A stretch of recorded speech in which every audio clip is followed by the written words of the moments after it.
Hello, traders. FX Pip Collector here. Today is Wednesday, June 4th, and this is my analysis for the Euro Yen.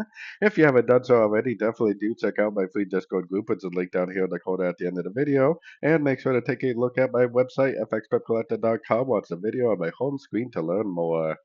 So, anyways, on the year again, I mean, the trend is definitely up and the market flow is definitely up.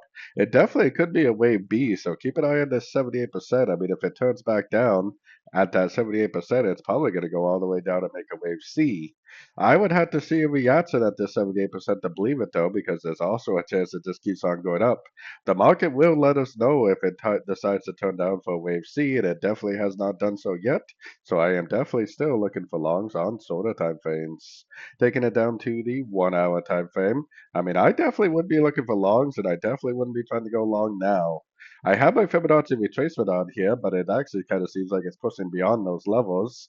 The reason why is because it looks like three waves down. It looks like it almost has made one, two, three waves up.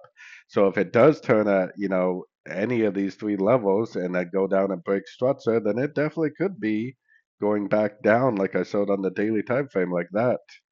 So keep an eye on your fib levels. There is definitely a chance that this turns at a fib level or it goes down.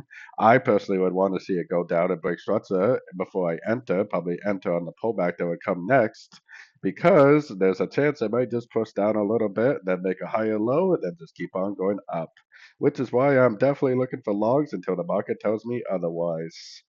So anyways, don't forget to like and subscribe, and as always, thank you for watching and happy trading.